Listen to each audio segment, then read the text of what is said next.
உலகத்துல எல்லாருக்கும் நாக்கு இருக்கு. பாம்புக்கு நாக்கு இருக்கு, பறவைக்கு நாக்கு இருக்கு, எறும்புக்கு நாக்கு இருக்கு, கழுகுக்கு நாக்கு இருக்கு, வாத்துக்கு நாக்கு இருக்கு, யானைக்கு நாக்கு இருக்கு, நரிக்கு நாக்கு இருக்கு, சிங்கத்துக்கு நாக்கு இருக்கு, புலிக்கு நாக்கு இருக்கு, மனுஷனுக்கு நாக்கு இருக்கு. இதுல என்ன சிறப்புன்னா மற்றதால பேச முடியாது, மனுஷன் மட்டும்தான் சார் பேசுவான். அந்த பேச்சை வச்சுக்கிட்டு உலகத்துக்கு நன்மையும் செய்யலாம், தீமையும் செய்யலாம் சார். அந்த பேச்சை வச்சுக்கிட்டு உலக மக்களுக்கு நன்மை செய்தவர் இயேசுநாதர். அதனால் உலக மக்களுக்கு ஒரு பைபிள் கிடைத்தது. நபிகள் நாயகம் ஸல்லல்லாஹு தன்னுடைய இனிமையான பேச்சால் உலக மக்களுக்கு நன்மை செய்தவர். அதனால உலகத்தில் இருக்க எல்லாருக்கும் ஒரு புனித குர்ஆன் கிடைத்தது. கிருஷ்ண பரமாத்மா நல்ல பேச்சு பேசி மக்களுக்கு நல்ல அறிவுரை சொன்னார். அதனால் உலகத்தில் உள்ள மக்கள் அனைவருக்கும் ஒரு கீதை கிடைத்தது. நன்மை செஞ்சவங்களுக்கு நல்லா கிடைச்சது. அதே மாதிரி தான் சார் ஹிட்லர் மிகச்சிறந்த பேச்சாளர். அவன் பேசினான்னா அப்படியே கூட்டம் சொக்கிடு சார். ஆனால் அவன் நாக்கில் இருந்த விஷயம் இதயத்தில் இல்லை சார். கொடுமையான குரங்கு புத்தி இருந்ததுனால தான் 3 கோடி யூதர்களை கொல்லக்கூடிய ஆற்றல் அவங்ககிட்ட இருந்ததுன்னா காரணம் என்னன்னா அவங்ககிட்ட இருந்த குரங்கு போல மனசும் நரம்பு இல்லாத நாக்கு தான் சார். ஒரு ஆமை, ஒரு மீன், ஒரு தவளை 3 ஒன்னா உட்காந்து பேசிக்கிட்டு இருந்துதான். ஆமை சொல்லிச்சான் நான் 1010 வருஷம் உயிர் வாழ்வேன்னுச்சான். மீன் சொல்லிச்சான் நான் 110 வருஷம் உயிர் வாழ்வேன்னுச்சான். இதுங்க ரெண்டும் சேர்ந்து தவளையை பார்த்துதான் நீ எவ்வளவு நாள் வாழ்வேன்னுச்சான். அதுக்கு தவளை சொல்லிச்சான் ஒரு சின்ன பையன் கையில கல்லு கடிச்சா என் கதை கந்தலாயிடும் அப்படின்னுச்சான். இது பேசிக்கிட்டு இருக்கும் போது ஒரு மீனவன் வலையை வீசிருக்கான். 3 மாட்டிக்குச்சு. 3 மாட்டின உடனே ஆமையை கவுத்து போட்டு கல்ல வச்சுட்டான். மீனை எடுத்து ஊசில குத்தி தோல்ல போட்டுக்கிட்டான். தவளையை பார்த்தா ஒன்னும் உதவாது தூக்கி போட்டான். அப்பதான் தவளை பாடிச்சான் 110 கோத்தர 1010 மல்லாத்தர கல்லேத்தரன்னா தத்திக்க பொத்திக்க போத்துறேன்ச்சான். இந்த நாக்கை வச்சுக்கிட்டு என்னென்ன பாடுபட்டு பாருங்க. நீங்க செட்டியார் குடும்பம்னு கேள்விப்பட்டிருப்போம், அரிசிகார் குடும்பம்னு கேள்விப்பட்டிருப்போம், வாத்தியார் குடும்பம்னு கேள்விப்பட்டிருப்போம். சில ஊர்ல திண்டுகட்ட குடும்பம்னே இருக்கு. நான் ஒரு ஊருக்கு போனேன். ஒரு அருமையா பாடுற பாகவதர், ரொம்ப நல்லா பாடுவார், நிறைய கச்சேரி பண்ணுவார். ஒரு நாள் அவர் வீட்டுக்கு போனா சோகமா உட்காந்துக்கிட்டு இருக்காரு. ஏங்க சோகமா உட்காந்துருக்கீங்க, இப்ப கச்சேரி இல்லையான்னு. எவனும் கச்சேரிக்கு கூப்பிடுறது இல்லை தம்பினாரு. ஏன் கூப்பிடுறது இல்லைன்னு. இப்படிதான் தம்பி ஒரு கச்சேரிக்கு போனேன், இந்த பாகவதருக்கு நல்லா சோத்த போட்டிருக்கானுங்க. அவர் என்ன பண்ணிருக்காரு, கழுத்து வரைக்கும் தின்னுருக்காரு. வாயை திறந்தா காக்கா கொத்தி பார்க்கும். ஆனா அவ்வளோத்தையும் தின்னுட்டு வாழைப்பழம் வைக்கலன்ற ஒரு காரணத்துக்காக கதா காலட்சேபம் பாடுற மேடையில உட்காந்துட்டு இருக்காரு. வாழைப்பழம் எதிர்க்க தொங்கி இருக்கு வெத்தலைப்பா கடையில. இவர் பாட்டு பாட வேண்டியதானே, அதை விட்டுட்டு ராகத்திலேயே கொண்டாந்தாரு. தரிகமத்தா தரிகமத்தா தரிகமத்தா தொங்குறதத்தா தொங்குறதத்தா தொங்குறதத்தா தொங்குறதத்தா தொங்குறத திங்கத்தா தொங்குறத திங்கத்தா தொங்குறத திங்கத்தா திங்கத்தா திங்கத்தா திங்கத்தா தொங்குறதத்தா தொங்குறதத்தா. பக்கத்துல ஒருத்தன் தின்னுட்டு இருக்கான், திங்கறதத்தா திங்கறதத்தா. அதோட பாகவதரை ஊத்தி மூடி அனுப்பிச்சிட்டானுங்க. இது நாக்கால வந்த வினை. இந்த மனசு இருக்கு பாருங்க, அது பொல்லாதது. ஒரு புருஷன் பொண்டாட்டி கோயிலுக்கு போனாங்க. கடவுளை பார்த்து வேணாங்க, கடவுளே எங்களுக்கு ரொம்ப கஷ்டமா இருக்கு, எங்களுக்கு ஏதாவது நீ செய்யினாங்க. கடவுள் என்ன பண்ணாரு, இறங்கி வந்து 3 தேங்காவை எடுத்து கையில கொடுத்தார். இந்த 3 தேங்காவை எடுத்துக்கிட்டு போயிட்டு நீங்க என்ன சொல்லி உடைக்கிறீங்களோ அது நடக்கும்னார். நேரா தேங்காவை எடுத்துட்டு வீட்டுக்கு வந்தாங்க. ஒரு தேங்காவை எடுத்து புருஷங்காரன் நல்ல வீடு வேணும்னு தூக்கும் போது பக்கத்தில் இருக்க பொண்டாட்டி நல்ல நகை வேணும்னு கேளு அப்படின்னு அவனுக்கு கோவம் வந்துடுச்சு. மசுறு தான் வேணும்னு அடிச்சான். வீடு உடம்பு எல்லாம் மசுரா போச்சு. கரடி குட்டி மாதிரி ஆயிட்டாங்க. அப்புறம் பார்த்தா ஒருத்தரை பார்க்கவே முடியல. 2வது தேங்காவை எடுத்து பொண்டாட்டி சொன்னா முதல்ல இந்த முடி போட்டங்க அப்புறம் மற்றத்தை பத்தி பேக்கலான்னு 2வது தேங்காவை எடுத்து உடைச்சிட்டு இந்த முடியெல்லாம் போனோன்னு அவங்க பழைய முடியை சேர்ந்து போயிடுச்சு. இப்போ பிணையார் சதுர்த்தி பிடிச்ச கொடைக்கட்ட மாதிரி ஆயிட்டாங்க. புருவம் கூட இல்லை. ஊர்ல சந்தேகப்படுவான், பழையபடி என்ன பண்ணுறது கேட்டான். 3வது தேங்காவை எடுத்து நாம பழையபடியே ஆகணும்னு சொன்ன உடனே உடைச்ச உடனே பழையபடியே ஆனாங்களே. இப்போ என்னாச்சு, மனசுனால அந்த 3 தேங்காவும் போச்சு. அப்போ உலகத்துல இருந்து கூட இருந்து ஒரு மனுஷனை கொல்லக்கூடிய மிகப்பெரிய ஆயுதம் எதுன்னா நரம்பு இல்லாத நாக்கம். இந்த குரங்கு போல மனுஷன்தான் ஒரு மனுஷனை கூட இருந்தே கொல்லுதுன்னு நான் பேச வந்திருக்கேன். நாக்கு இருக்கு பாருங்க, இதுதான் உலகத்திலேயே பொல்லாதது. அதுதான் ரோட்ல போறவனை பார்த்து போறாம்பாரு புறம்போக்கு, போறாம்பாரு திருட்டு பையன், போறாம்பாரு பேமானி, போறாம்பாரு மொல்ல மாறின்னு சொல்றது நாக்கு. ஆனா அவ்வளோத்தையும் சொல்லிட்டு உள்ள போய் ஒளிஞ்சிக்கும். உத வாங்குறது உடம்பு. ஆமா, கண்ணுலையும் மூக்குலையும் போட்டு குத்துன்னு குத்துவானுங்க. அது உள்ள ஒளிஞ்சிக்கணும்னா அதுக்கு 32 பல்லு போலீஸ் மாதிரி பாதுகாப்பு. எங்க ஊர்ல ஒரு பாகவதர் கும்பகோணம் பக்கத்துல அருமையா பாடுவார். வரப்பு மேல நடந்து வந்துட்டு இருக்கார். ஒரு யானை மதம் முடிச்சு ஓடியாரு. உடனே ஊருக்காரெல்லாம் பயந்து ஓடுறான், யானை மதம் முடிச்சு வருதேன்னு. பாகவதர் யானை முன்னாடி போய் நின்று வரா நதிக்கரை போறோம் ஒரே ஒரு பார்வை பார்த்தேன்னாரு. யானை அப்படியே உட்காந்துருச்சு. அதே பாகவதர் எங்க ஊர் சென்னைக்கு வர்றாரு. சர்க்கஸ் பார்த்துட்டு இருந்தாரு. சிங்கம் ஒன்று வெளியே ஓடியாந்துருச்சு. சர்க்கஸ் பார்த்தவெல்லாம் நேரு ஸ்டேடியத்துக்கா பாதி பேர், சென்ட்ரல் ஜெயிலுக்கா பாதி பேர் ஓடுறான். பாகவதருக்கு ஒரு நம்பிக்கை, நம்ம தான் பாட்டு பாடி யானையை உட்கார வச்சுமேன்னு சிங்கம் முன்னாடி போய் நின்று கண்ணில் வரும் காட்சி எல்லாம் கண்மணியே உருக்கும் காணாதவும் உருவோம் கண்ணுக்குள்ளே இழுக்கினாரு. சிங்கம் வந்து நேரா ஒன்று போட்டுது. பாகவதர் காலி. ஊருக்காரன் கேட்கறான், எங்க பாகவதர் நல்லா பாட்டு பாடுவார், எப்படி அவர் சிங்கம் சாவடிச்சது? சிங்கம் செவிட்டு சிங்கம். அது முன்னாலே போய் ஒரு பாடனை விடுறேன். இந்த நாக்கும் மனுஷன் என்ன பாடுபடுத்துது. போன வாரம் ஒரு கல்யாணத்துக்கு போயிருந்தேன். 4 பொம்பளைங்க பேசிக்குது பக்கத்தில் உட்காந்து. அவர் சொல்றா, பொங்கலை தின்னுட்டு சொல்றா, என்னடி பொங்கல்? எழவு பிடிச்ச பொங்கல். எங்க கல்யாண வீட்டில் பக்கத்தில் இருக்க பொம்பளை சொல்றா, கல்யாண வீட்டில் வந்து எழவு பேசுறியா, சுத்த கருமாந்திரம் பிடிச்ச விடாயவோ. 3வது சொல்லுது, கல்யாண வீட்டில் வந்து எழவு கருமாந்திரம் பேசுறீங்களே, நீங்களாம் சுடுகாட்டுக்கு தாண்டி போனோம். 4வது பொம்பளை சொல்லுது, வந்தம்மா மொய்ய வச்சமான்னு கிளம்புங்கடி, யாரு தாலி எடுத்தா நமக்கு என்ன வந்தது? இதை பேசுறதுக்குன்னே ஒரு கூட்டம் நாக்கை வச்சுக்கிட்டு சுத்தி சுத்தி சுத்தி வருது. நம்ம அதுகிட்ட போய் சொல்ல முடியுமா? மனுஷால நாக்கால எப்படிலாம் மனுஷனை கொள்றான் சார். உலகத்திலேயே மிக பெரிய கொடுமை எதுங்கிறத வள்ளுவர் ரொம்ப அழகா சொல்லியிருக்கிறார் சார். இன்மையின் இன்னாதது யாதெனின் இன்மையின் இன்மையே இன்னாதது. அதாவது சார், உலகத்திலேயே கொடுமைகளுக்கெல்லாம் மிக பெரிய கொடுமை வறுமைன்றத வள்ளுவர் ரொம்ப அழகா அன்னைக்கே சொல்லியிருக்கிறாரு சார்.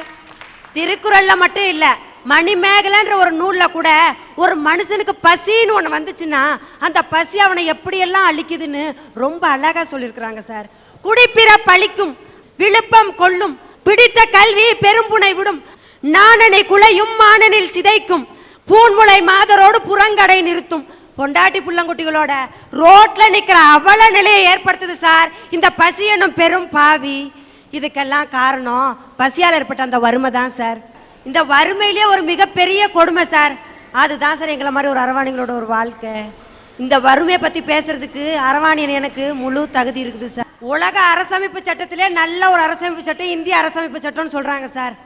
இந்த இந்திய அரசமைப்பு சட்டத்தோட உள் நோக்கம் என்னன்னா அனைவரும் சமம் சார். இந்த அனைவரும்ன்ற வார்த்தையில நாங்க இருக்கிறோமா இல்லையா சார்? சார், அரவாணிங்கன்னாவே உடனே எல்லாருக்கும் ஒரு ஞாபகத்துக்கு வரும் சார், பிச்சை எடுத்தல். சார், நாங்கள் என்ன ஒரு லட்சியத்துக்காக பிச்சை எடுத்துட்டு இருக்கிறோம், இல்லை ஒரு கின்னஸ் புக்கில் இடம் வாங்கணும்னு சொல்லிட்டு பிச்சை எடுத்துட்டு இருக்கிறோமா? வறுமை சார், வறுமை. இந்த பிச்சை பிச்சைன்னு சொல்றாங்களே, இந்த பிச்சை யாராவது ஒழுங்கா கொடுக்குறாங்களா? நாய பேய உனக்கெல்லாம் என்ன ஒரு கேடு, ஒழுங்கா சம்பாரிச்சு சாப்பிட வேண்டியதானு சொல்றாங்க. சொல்றது வாஸ்தவம் தான் சார். யார் சார் எங்களுக்கு வேலை கொடுப்பா சொல்லுங்க சார்? எந்த வேலை சார் நாங்கள் செய்ய முடியும்? இதுல சொல்றாங்களே இந்த வேலையை வேலை செய்யணும் சொல்றாங்களே, இதுல யாராவது ஒருத்தர் எதனா ஒரு கடைகள் அரவாணிகளுக்கு வேலை வாங்கி கொடுத்துருக்குறாங்களா? இல்லை எதனா ஒரு உதவி தான் செஞ்சுருக்குறாங்களா சார்? ஏன் சார், அரசாங்கமும் எங்களுக்கு எந்த ஒரு உதவியும் செய்யாது, தனியார் தொழிலையும் எந்த ஒரு வேலையும் கொடுக்க மாட்டாங்க. அப்படி இருக்கல எதனா ஒரு சிறு தொழில் செஞ்சு பொழைக்கலான்னு பார்த்தா பல துன்பங்கள் காரணமாக அது எங்களால் பண்ண முடியாது. அப்போ நாங்கள் என்ன தான் சார் பண்ண முடியும்? சமுதாயமும் அரசும் எங்களை அங்கீகரிக்காத ஒரே காரணத்தில் தான் சார் நாங்கள் எடுக்கிறோம் பிச்சை. சார், விலங்குகள் எல்லாம் வச்சு ஒரு படம் எடுக்கிறாங்க. அந்த படம் முடிஞ்ச உடனே அந்த விலங்குகளுக்கு எந்த ஒரு நாங்கள் துன்பமும் கொடுக்கலன்னு சொல்லி ப்ளூ கிராஸ்ன்ற அமைப்பில் ஒரு சர்டிஃபிகேட் கொடுக்குறாங்க சார். அந்த சர்டிஃபிகேட் வெளியில அந்த சர்டிஃபிகேட் கொடுத்தாதான் சென்சார் சர்டிஃபிகேட்டே கிடைக்கும். ஆமாங்க சார், அந்த சர்டிஃபிகேட் கொடுத்தாதான் இந்த படமே ரிலீஸ் ஆகுது. அதே படத்துல சார் அரவாணிகளை பல கேவலமா நடிக்க வைக்கிறாங்க. அந்த படம் தான் சார் ரிலீஸ் ஆகுது. அந்த படத்தையும் தான் சார் எல்லா மக்களும் பாக்குறாங்க. ஏன் சார், ஒரு 5 அறிவு படிச்ச விலங்குகள் மீது வச்சிருக்கிற ஒரு அன்பு மரியாதையும் 6 அறிவு படிச்ச எங்க மேல ஏன் சார் ஒரு கிடையாது? ஏன் சார், சொல்ல போன வாயில்லா ஜீவன் சார். வாயில்லா ஜீவனோட உணர்ச்சிகளை புரிஞ்ச ஒரு மனுஷங்க நீங்க எங்களோட உணர்ச்சிகளை புரிஞ்சுக்க முடியலையே சார். ஏன் சார், நாங்க என்ன ஒரு பங்களாவும் ஒரு ஏசி காருமா கேட்டோம்? எங்க உழைப்புக்கேற்ற ஊதியத்தை கேட்கறோம் சார். இதுல என்ன சார் இருக்குது தப்பு? நாங்க உழைக்கணும்னு ஆசைப்படுறது தப்பா சார்? 2 நிமிஷம் பண்ற தப்புனால வருது சார் HIV. அது தப்புன்னு சொல்லி தப்பு பண்றவங்களுக்கும் தெரியும், அந்த அரசாங்கத்துக்கும் தெரியும் சார். ஆனா அந்த தப்பையும் மன்னிச்சுட்டு அவங்களுக்கு நல்ல ஒரு ஆதரவு கொடுங்க, அவங்களுக்கு ஒரு அமைப்பு வைங்கன்னு சொல்லிட்டு அவங்களுக்கு ஆதரவு கொடுக்குறாங்க. ஒரு நல்ல அமைப்பு வச்சிருக்கிறாங்க சார். அதை எல்லா அரவாணிகளும் நாங்க மனசார பாராட்டுறோம் சார். ஆனா எந்த ஒரு தப்பும் பண்ணாத அரவாணிங்க எங்களுக்கு ஏன் சார் எந்த ஒரு அமைப்பும் வைக்க மாட்டேன்றாங்க? எந்த ஒரு ஆதரவு ஏன் சார் கொடுக்க மாட்டேன்றாங்க? அப்படி என்ன சார் அரவாணிங்க நாங்க பாவம் பண்ணிட்டோம்?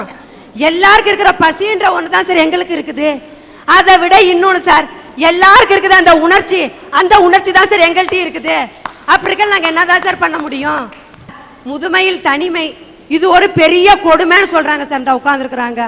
ஏன் சார் 60 வருஷம் நல்லா வாழ்ந்துட்டு அந்த இருக்கிற அந்த வயசான காலம் கொஞ்ச காலம், அந்த கொஞ்ச காலமே எங்களுக்கு நாங்கள் வாழ்கிற வாழ்க்கை வந்துட்டு முதுமையில் தனிமை அது ஒரு பெரிய கொடுமைன்னு சொல்கிறாங்க சார். சரி பரவாயில்ல சார்.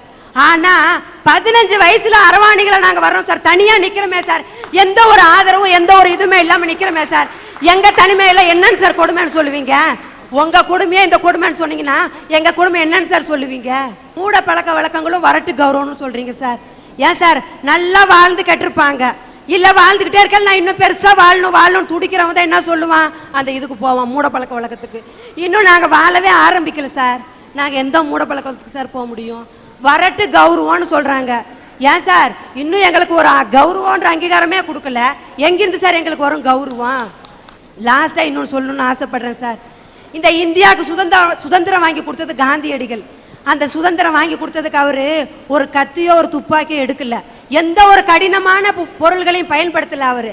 ஆனா அவரோட அந்த அகிம்சா அமைதியான அந்த அகிம்சா முறை தான் சார் அவருக்கு சுதந்திரம் வாங்கி கொடுத்துச்சு. அதே மாதிரி எல்லா அரவாணிகளும் நாங்க அமைதியான அகிம்சா முறையில் நாங்க இருக்கிறோம் சார். எங்களுக்கும் இந்த அரசாங்கம் ஒரு வேலை கொடுக்கும், இந்த சமுதாயம் எங்களையும் மதிக்கும்னு நம்புறேன் சார். ரொம்ப நன்றி சார். அற்புதமா பேசுனீங்க. இந்த பெண்மணி தன்னுடைய வறுமையின் கொடுமையை எடுத்து சொன்னார். படைப்பின் குற்றத்தின் காரணமாக ஒரு அரவாணியாக பிறந்து விட்ட காரணத்தால் இந்த பூமியிலே எந்த அளவுக்கு படாத பாடுபடுகிறோம் என்பதை அவர் எடுத்து சொன்னார்.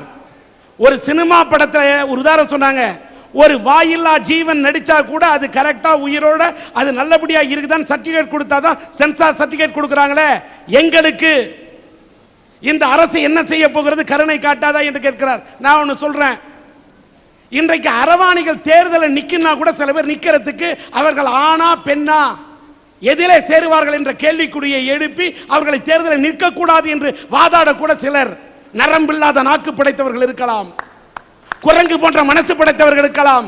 நான் சட்டத்துக்கே ஒரு கேள்வி கேட்கிறேன், இந்த சமுதாயத்துக்கே ஒரு கேள்வி கேட்கிறேன், சன் டிவியின் அரட்டை அரங்கத்தில் நின்று கேட்கிறேன். இதே அரவாணியில் இருக்கக்கூடிய ஒருவர் ஒரு கொலை செய்து விட்டால் அவரை சட்டம் தண்டிக்குமா தண்டிக்காதா? ஒரு அரவாணி ஒரு கொலை செய்து விட்டால் சட்டம் கைது செய்யும். அப்படி என்றால் அவர் மனிதன் தானே, மனித இனம் தானே. தவறு செய்தால் தண்டிப்பதற்கு தயாராக இருக்கக்கூடிய சட்டமே. இவர்களுக்கு கருணை காட்ட ஏன் நீ மறுக்கிறாய்? சலுகை காட்ட ஏன் மறுக்கிறாய்? ஊனமாக பிறந்தவர்கள் இந்த நாட்டிலே வாழலாம், ஊனமுற்றவர்களுக்கு சலுகை காட்டுகிறீர்கள். பிறப்பின் குற்றத்தின் காரணமாக இப்படி பிறந்தவர்களை எந்த வரிசையில் சேர்ப்பீர்கள்? அவர்கள் என்ன மிருகங்களா? மனித இனம் தானே. அந்த மனித இனத்திலே இருக்கக்கூடிய அவர்களுக்கு சலுகை உண்டா இல்லையா கேட்கிறேன். அவர்கள் என்ன விலங்கினமா? அரவாணி என்பவர்கள் திருமணம் செய்து கொள்ள முடியவில்லை, குழந்தை பெற்றுக் கொள்ள முடியாது, அவர்கள் மனித இனம் இல்லையா? ஒரு மனித இனத்திலே பிறந்த அரவாணிகளுக்கு ஏன் இந்த சமுதாயம் இந்த சட்டம் ஒரு சலுகையை கொடுக்க கூடாது? அரசு வேண்டுமானால் இரக்கம் காட்டாமல் இருக்கலாம். எத்தனையோ சேவை அமைப்புகள் இதை போன்ற அரவாணிகளுடைய வாழ்க்கைக்காக கரமீட்ட காத்திருக்கிறார்கள். அப்படிப்பட்ட நல்ல இதயங்களை நாங்கள் மனதார பாராட்டுகிறோம்.